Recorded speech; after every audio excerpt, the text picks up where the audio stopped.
India is an adventurous paradise. You head out for a holiday, which quickly turns into a survival situation. A dream turns into a nightmare. I'm thirsty, I'm tired, I'm hungry, and I'm lost.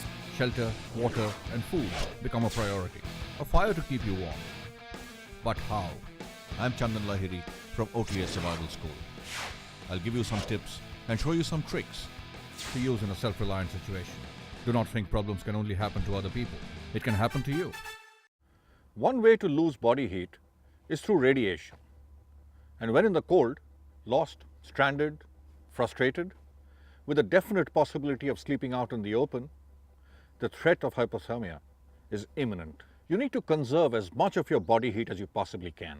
There is one way you can do that quite easily when you find yourself in a place full of rocks and boulders. Take a look.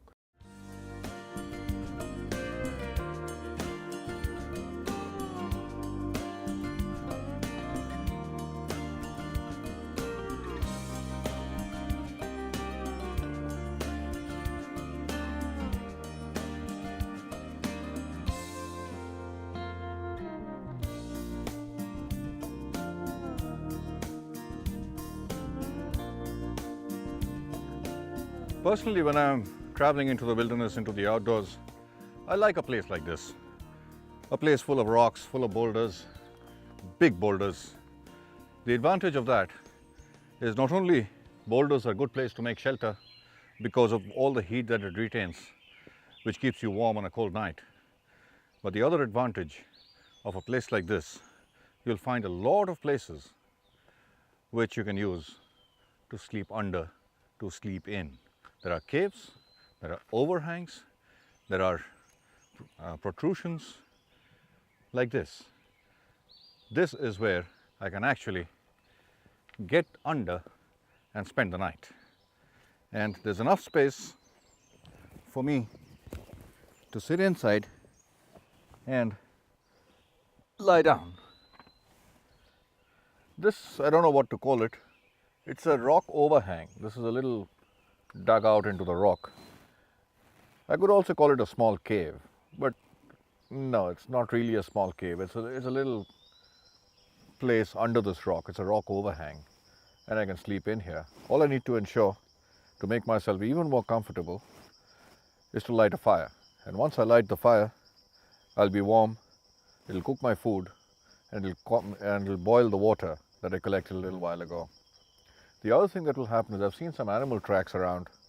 If I have a fire raging in front of this, it'll deter animals from coming in and using the same space and using me as a sleeping companion.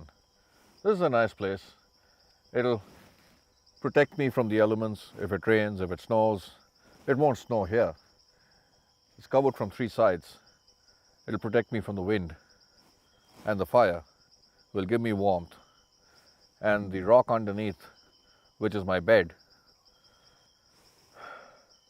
that will radiate heat through the night, keeping me warm and cozy. So when you're out in the wilderness, particularly in a place full of rocks and boulders, there will be enough places where you'll find an overhang like this.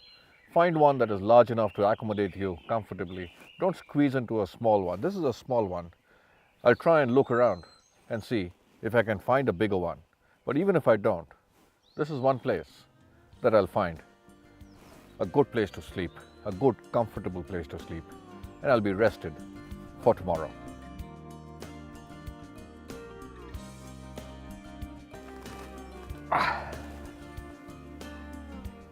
Now that I have my shelter organized for the night, and I know I'll be cozy here, I'll just walk around and see if there's something better I can find. When you're out in the wilderness, do the same.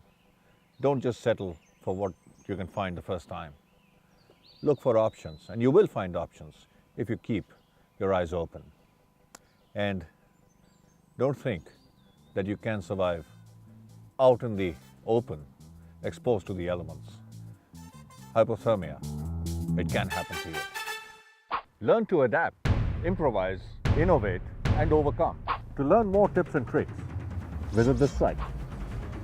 I'm Chandan Lahiri, and I hope to see you soon at the OTS Survival School. Leave nothing but footprints. Bring back nothing but memories.